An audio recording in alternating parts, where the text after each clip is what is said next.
Hello there and welcome to my channel Novice Modelling and the Midlife Crisis. My name is Andy, and as you can see we've got our 4 Jeeps in front of us because we're doing the concluding part of my You Choose My Next Build 5, where I'm offering up my Italeri Commando car, my Italeri 4x4 ambulance Jeep, my Italeri Willys MB Jeep with trailer, and finally the British Special Air Service Jeep. And I'm asking you guys to comment in the comments section as to which one of these kits I actually build next. Voting for this will finish on Wednesday the 12th, and I'll top them up and hopefully I'll start building on Thursday or Friday. So we've done these 3 Italeris already, so you can go and seek them out if you haven't seen them. And today we're going to be looking at the British Special Air Service Jeep Tamiya kit number 35033. A quick run through of the history of this kit because it's actually a little bit vintage, you could say. The original tooling for the Jeep itself was started by Tamiya in 1972. The S.A.S specific parts were added in 1974, and it's been running merrily along on this box art since then. So you could say the tooling is 50 years old, I suppose. It's older than me anyway. So yeah.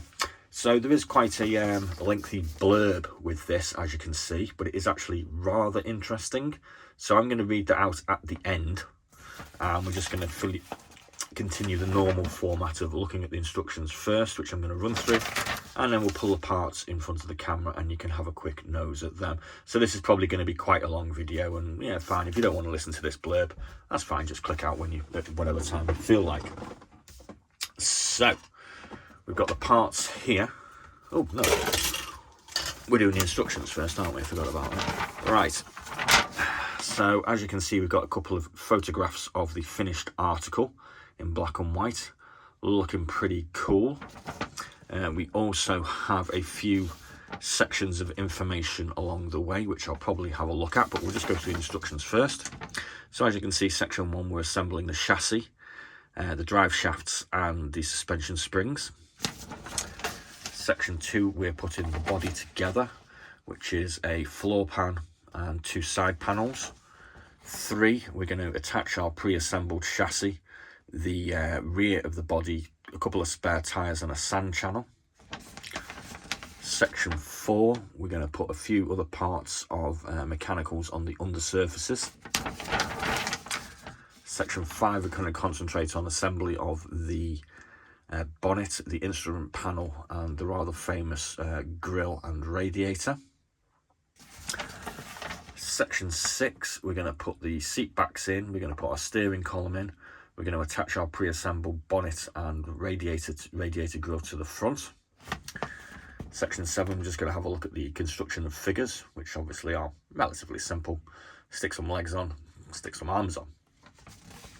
Section 8, we're looking at construction of equipment. So we've got a load of jerry cans to put together, a Vickers single type and a Vickers twin type machine gun to assemble. So let's just have a look at this painting diagram here. This is one of our crew figures, and it details what colours we're supposed to be putting on. We've got a photograph of the water condenser, which is mounted at the front. And we have a photograph of the chassis underpinning as well. So turning it over, we have completion of S.A.S Jeep, which is attacking our Vickers machine guns, construction of the condenser, and putting a few odds and sods on as well. Section 10, we have a completed build, and then we have painting. And this one appears to be painted in sort of a very mild camouflage, so that could just be dirt and grime and weathering, I suppose. We've got this quite interesting diagram here, which identifies all the parts that are actually on the kit. So we've got the twin Vickers, the spare tyre, spare gasoline tanks, a captured Smizer submachine gun, the sand channels, duffel bag equipment, water canteens, drinking water, etc, etc.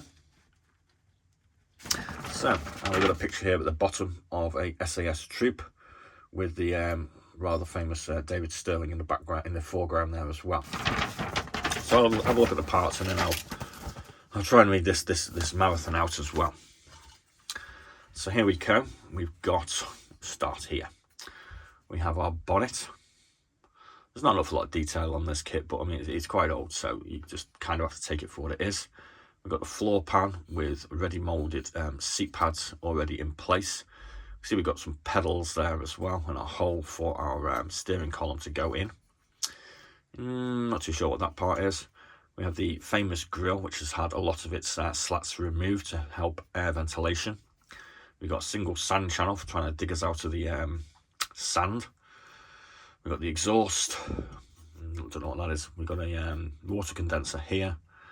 We've got the, it's going to be the steering column, steering wheel, and that's the radiator. Here we have our axles, drive shafts, etc. We have the rear parts of the seat, our instrument panel, which has got a nice little level of detail on it. These are going to be parts of the light fittings. Got a couple of handles. We've got our gear sticks. It all looks to be pretty flash free, which is quite nice. We've got the tailgate, and here we have the chassis, which, as we can see, has got some mechanicals already added. It's got a little bit of detail going on as well, which is quite nice for the undersides on an early sort of kit. Moving on to our second sprue, we have 4 wheels, which have got an okay level of detail, I suppose. And we have a spare as well, or 2 spares even. We've got some springs. These are more parts of the wheels, obviously, wheel hubs. And we have a few more suspension springs there.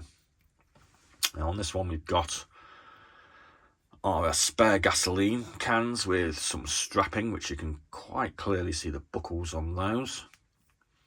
Yeah, I don't know what that is. We have a whole load of these cylindrical magazines for our machine guns. Don't know what they are. And we have some crates with some machine gun magazines in. And here we have the 3 Vickers machine guns. We have a whole load more gasoline and water canisters here. And then moving on to the third sprue, we've got more stowage. We can see some boxes with some reasonable attempt at putting some wood grain on them. A couple of pistol holsters, a couple of knives. We've got our first figure coming up. Now, bearing in mind these are sort of 1974-ish vintage, they don't really stand up to modern scrutiny, I suppose you could say. But there is a good passing attempt at detail here, and they do look very interesting with the headgear on. We've got some detail on the boots, a little bit of cleaning up required. This guy's got some heavy-duty gloves on. Got a couple more weapons here. I think this is a Browning. Got a Bren gun and a Schmeiser. And then we're back to the things again. We also have some stowage here. So these are going to be camouflage nets. Some sort of rolled up thing here. Some more ammunition canisters. A shovel. Thompson submachine gun. A couple of pouches. A couple more sort of duffel bags, etc. And some more of these gasoline canisters. So that's pretty much the kit review done. So I'm just going to now move on to this thing here. So happy to have you still listening. It was the night of the 26th of July 1942. The runway was brightly lighted by the moon. The German field airport at Sidi Enik was in activity as usual. The moon disappeared behind the clouds. The light of a bomber, which was just going to land there, searched for the runway. The night wore on silently as if it had not been in a wartime. It was quite unbelievable that the German base located far away from the front was on the brink of a serious disaster. There was no feeling of unrest. Raising a dry dust, the wheels of the bomber touched the ground when heavy machine guns suddenly produced deafening noises and car engines started roaring. The runway was blown by a black violent gust and thrown into disorder. The S.A.S, under the command of David Sterling, started a surprise attack. They had come here from beyond the Sea of Desert, 10 miles away. Sidi Enik was one of the most important airfields for Rommel. There was a large number of game, Stukas, Junkers Ju-52s, Heinkel's, nearly half of Rommel's planes. Firing their machine guns, 18 jeeps in close formation slashed their way through the runway. German planes burst into flame one after the other, and their fuel tanks blew up. The flames reddened the sky over Titanic, and 10 of the German planes mercilessly destroyed were left on the ground. The S.A.S. is short for the Special Air Service. This was a special service unit organised in 1941 by young British officer David Stirling, and showed activity in the deserts of North Africa. The only one mission of the S.A.S. was to weaken the enemy by infiltrating deep through enemy lines and harassing their rear. The S.A.S. made elusive movements. They moved beyond the deserts, stretching for hundreds of miles and attacking the enemy at unexpected times in unexpected ways. They even parachuted at night. It was reported that some military establishments and airfields of the Germans located far in the rear were in constant fear and had to strain every nerve at all time. It was never easy for the S.A.S. to run across the desert, stretching for hundreds of miles. The severe nature of the desert rejected men positively and was full of dangers to life. In the daytime, the burning sun scorched the sands, and the temperature often exceeded 50 degrees C. There were no trees to shield men from the sun. In the night time, the ground quickly became as cold as ice, and the temperatures often fell below 0 degrees C. Once a sandstorm broke, men had to lie flat on the ground and wait in the sand until it blew over. Epidemics and poisonous insects were another menace to the men. They often inflicted a death blow to those who were weakened by the severe nature. Needless to say, water was priceless in the deserts and could be obtained only at limited places.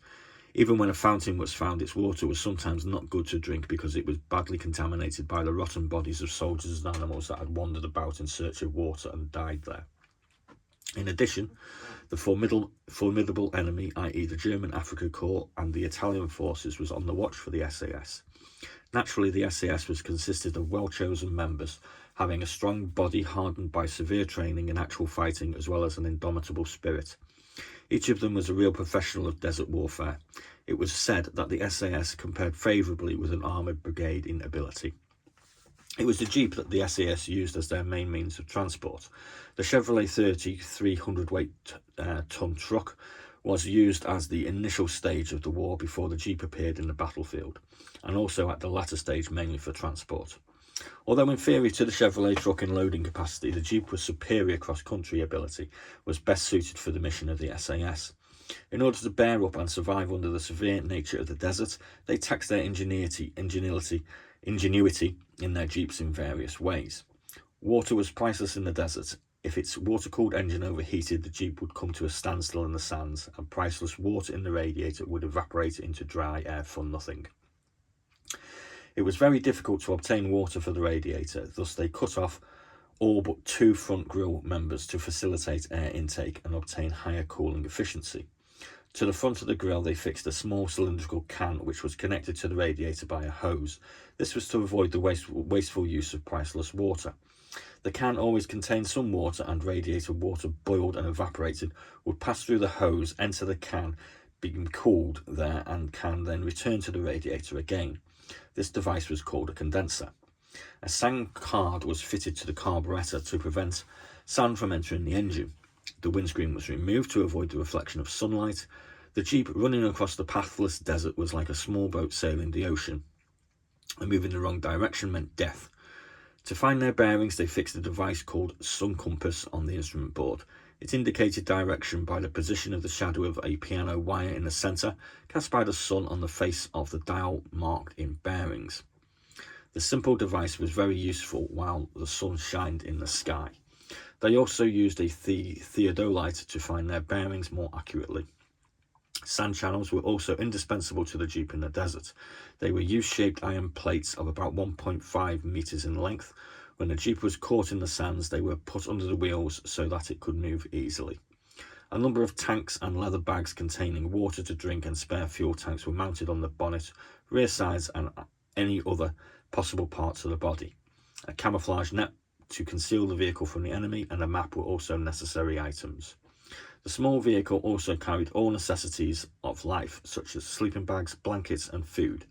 Each vehicle of the S.A.S. was equipped with all necessary items, but in no case acted independently. To provide against dangers and contingencies, they always acted in a group of at least 2 or 3 vehicles. A Browning machine gun and a single or twin Vickers K-guns were mounted usually on the scuttle and rear of the body, either of them being mounted additionally on the sides of some vehicles as a third gun. Schmeissers, Lugers, etc. and machine gun magazines were put close at hand. Naturally, the S.A.S. fully used such arms captured from the Germans. The members of the S.A.S. wore a shirt with half-length sleeves, knee breeches, duffel coat, aviation garments, turban, etc., according to their preference. The armament and equipment of the jeeps also varied according to their purpose of operations and the members' preference. There were no vehicles that carried the same armament and equipment in the same way. They looked as if they were put on the vehicle in a disorderly manner, but in fact they were arranged in the most reasonable manner with easiness of use in mind. This would be the combined wisdom of those who had to fight under the unfavourable conditions of the desert. So there you go. I thought that was kind of interesting anyway. So please do remember to drop a comment in the comments bar and vote for which one of these particular kits you'd like me to build next. As I say, we'll be finishing this on Wednesday the 12th of March, and I'll be building the kit shortly thereafter. Please do also check out the approximately 200 plus what's in the box kit reviews we have already managed to get through, and having a rather ridiculous kit stash of 720, you can expect a few more of these over the coming months and years. So thanks very much for watching. Please do like and subscribe, and as always, be seeing you.